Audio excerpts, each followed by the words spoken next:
Bonjour à toutes et à tous, c'est Maëlys alias Émailler des aiguilles. J'espère que vous allez bien.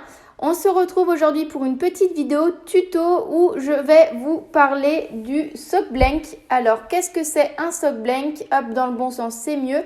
C'est une couverture tricotée. En l'occurrence, ici, c'est un fil à chaussettes que je vais utiliser pour un test pour Florence le style knitting. Donc, c'est un fil composé de 75% mérino, 20% nylon, 5% stélina qui a un poids, en tout cas un grammage identique au length fingering puisqu'on est sur du 400 mètres pour 100 grammes.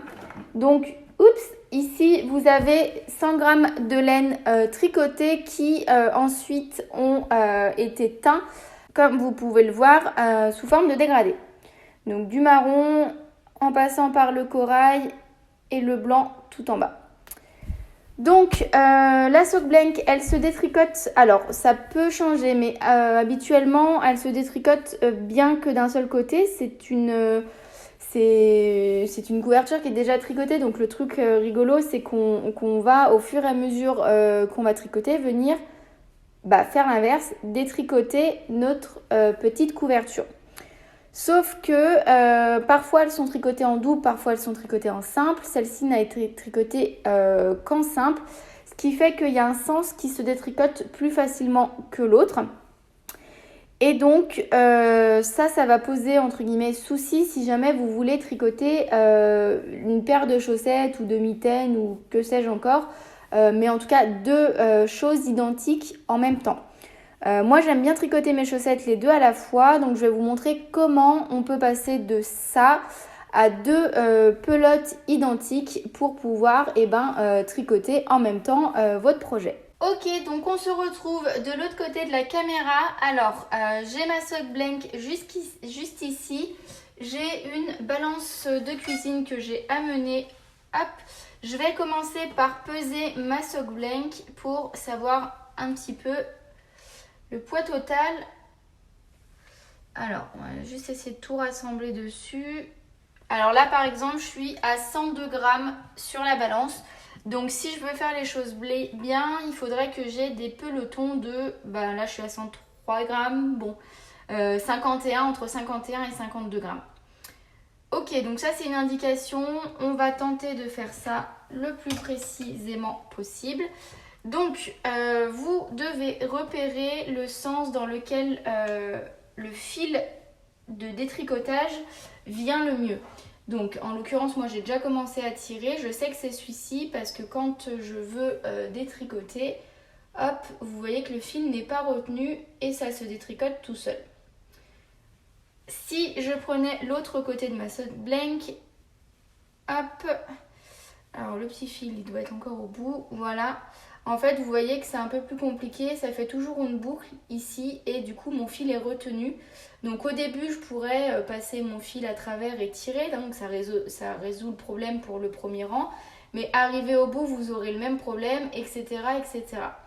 Donc soit vous faites une pelote à la main en même temps, mais bon, plus vous allez avoir détricoté et plus le fait de passer dans la petite boucle va devenir embêtant.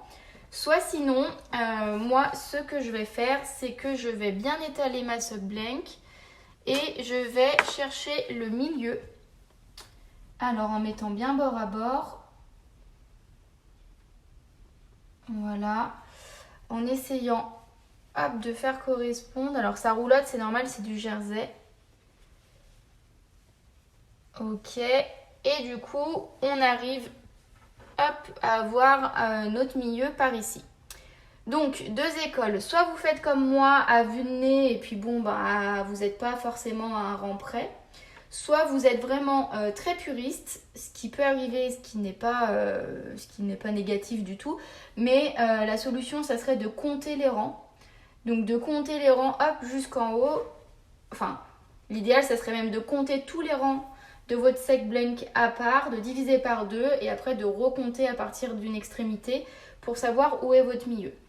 Moi, je ne vais pas faire comme ça, je sais que je vais tricoter une petite taille et que globalement, pour ce que je vais faire, il va forcément me rester de la laine.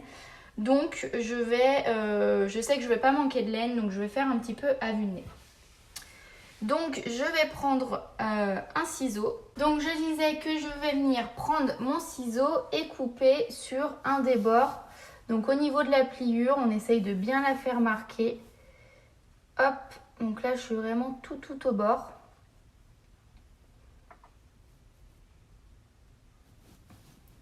Et je vais venir, hop, couper en prenant qu'un brin si possible.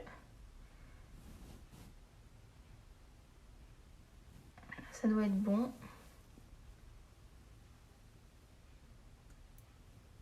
Comme ceci.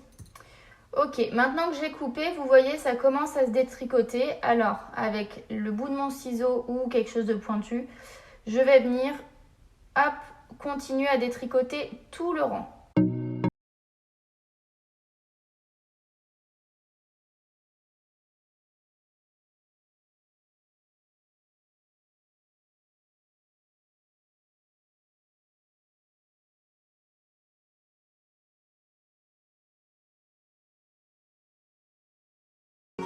Alors, je vais tenter avec un crochet, voir si c'est pas plus simple. En effet, ça a l'air d'être un peu plus rapide.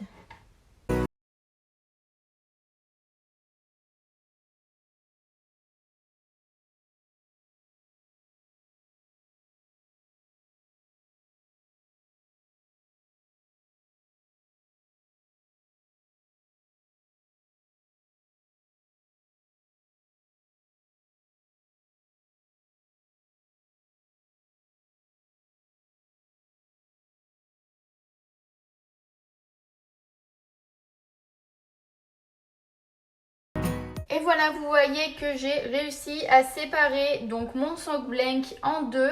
On va rapidement, de toute façon maintenant c'est coupé, mais juste éventuellement voir si je me suis pas trop loupée. Hop, alors 53 et 51, donc 52. Bon, bah écoutez, parfait. C'est plutôt bien réparti, c'est ce qu'on voulait. Donc maintenant, vous avez donc votre sock blank qui se détricote facilement. Donc lui, hop, par le bout ici, c'est la couleur que je vais commencer. Donc lui, je ne vais pas le bobiner parce que j'ai quand même envie de garder le côté rigolo du détricotage en même temps que nous, on va tricoter. Donc de tirer sur le fil pour récupérer et tricoter par la suite. Directement ce bout là, mais vous pourriez tout à fait le bobiner, je vous expliquerai ça par la suite. Nous on va se concentrer du coup sur, hop là, sur cette partie là. Donc nous ça c'est ce qu'on a détricoté à l'instant et ça c'était le bout du fil qui était un petit peu plus compliqué à attraper. Donc on va pour avoir la même, c'est-à-dire que moi je vais commencer par le côté blanc pour mon projet. Donc il faut que le côté blanc ici soit à l'extérieur de ma pelote pour que je puisse l'attraper rapidement et débarrer mon tricot. Donc il faut que forcément que je commence par le côté foncé marron ici au centre de ma pelote et donc je vais passer sur le bobinoir et on va bobiner ensemble cette petite pelote. Hop, donc une fois qu'on est ici, on attrape le bout de notre pelote, enfin de notre sock blank, pardon. Vous voyez que le fil est bien frisé, mais c'est pas grave, la tension va se répartir quand vous allez en faire votre petite pelote ou quand vous allez directement le tricoter. Alors par contre, ça va être un peu galère pour attraper le bout du fil. On est bon, on bloque le fil. Ça, c'est le bobinage classique. Et c'est donc parti pour le bobinage.